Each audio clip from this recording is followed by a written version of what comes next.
के सिवा हमें सब कुछ याद आता है, एक वह याद नहीं आता। उसे याद करना पड़ता है, बाकी सब कुछ याद आता है, रहता है, बाकी तो भूलता ही नहीं है। परमेश्वर को याद करना पड़ता है, उसके लिए प्रयत्न करना पड़ता है, और बाकी संसार, परिवार, सब कुछ अपने आप बिना अनायास ही सब कुछ याद आता है, याद रहते हैं। इनको याद करना पड़ता है। मुख्य बाधा साधक्षणु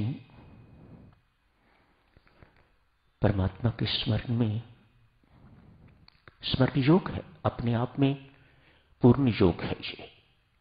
जिसका स्मरण बना रहता है उसे और योगों का आश्रय लेने की आवश्यकता नहीं पड़ती।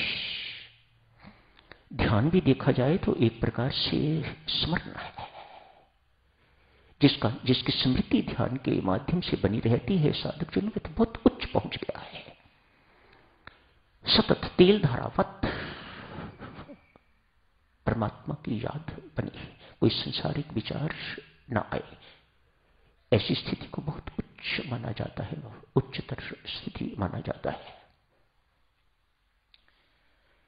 हर साधना से यही प्रयत्न करना चाहिए। स्वाध्याय करो, कुछ भी करो, जो कुछ भी आप करते हो करो, बहुत अच्छी बात है, लेकिन लक्ष्य ही होना चाहिए कि परमात्मा का स्मरण नित्य निरंतर सतत बना रहे, तेल धारावत परमात्मा का स्मरण बना रहे। रुकावट क्या है साधक?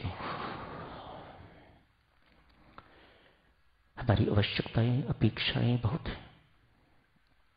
दिन प्रतिदिन मात्रा बढ़ती जा रही है, आयु के साथ और बढ़ती जाती है।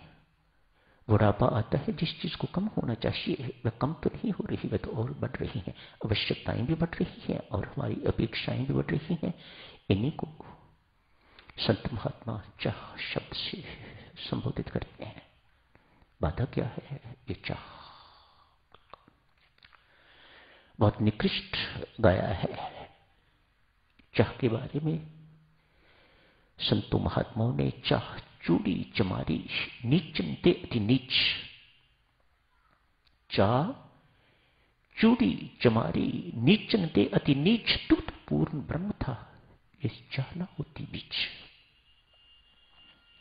पुनः सुनो, चाह चूड़ी चमारी नीचन ते अति नीच, तू तो पूर्ण ब्रह्म था, चाह ना होती बीच। एक चाह के कारण हमारे और परमात्मा के बीच, ब्रह्म के बीच एक बहुत बड़ा गैप, बहुत बड़ी दूरी आ गई हुई है।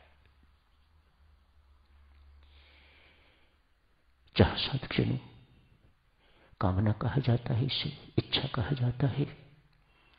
आशा, तृष्णा, वासना सब एक ही बला के नाम है। थोड़ा थोड़ा अंतर है, परिभाषाओं का ही अंतर है, बात एक ही है। स्थित प्रज्ञ के लक्षण वर्णन करते हुए भगवान श्री कहते हैं, प्रथम लक्षण सर्व कामनाओं का त्याग। मानो हर चाह का त्याग कीजिएगा, हर अपेक्षा का त्याग कीजिएगा। कैसे? बहुत कठिन काम, अति दुष्कर, अति दुष्कर। प्रैक्टिकल नहीं लगता बेटा। भगवान श्री ने कहा है, जो यदि वो हमारी जगह पर हों तो उन्हें हमारी कठिनाइयों का पता लगे कि हमारी कठिनाइयां एक मानव की संसार में रहते हुए किस प्रकार की कठिनाइयां हैं। एक व्यक्ति संसार में रहता हुआ किस प्रकार कामना शून्य हो सकता है, चाह रहित हो सकता है। कामना शून्यता, चाह रहित अर्थात अचाह। जहां चाह नहीं है बेटा, वह अचाह। एक अचाह भरी जिंदगी किस प्रकार से व्यतीत हो साधक की। कितने भी कठिन क्यों ना हो देवियों, लेकिन आपको पहुंचना तो वही है। अचाह की स्थिति आनी बहुत जरूरी एक साधक के जीवन में। आप जन्म जन्मांतर साधना कर लो, यदि आप इस स्थिति पर नहीं पहुंचते, इस पर पांव नहीं रखते आप, तो साधक सुनो, बहुत कठिनाइयां पैदा होंगी। और सबसे बड़ी कठिनाई की परमात्मा का सतत स्मरण जैसे अपेक्षित है वह नहीं हो पाएगा।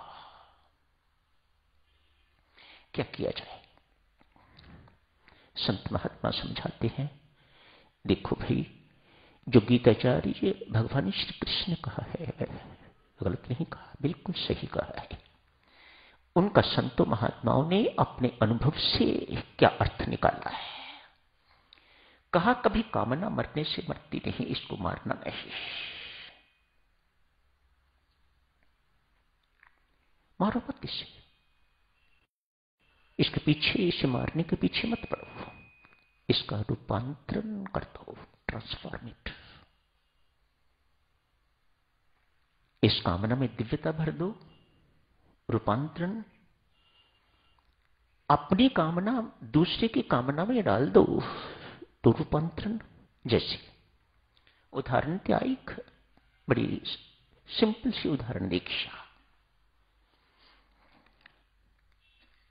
किसी के लिए आपका मन है, आज इतनी ठंड है, इतनी धुंध है, अमुक व्यक्ति आज ना आए तो अच्छा है, आपकी इच्छा है।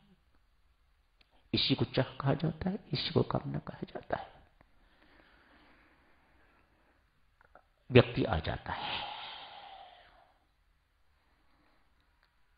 अपनी चाह तो खत्म हो गई, अपनी चाह के विपरीत हो गया ये।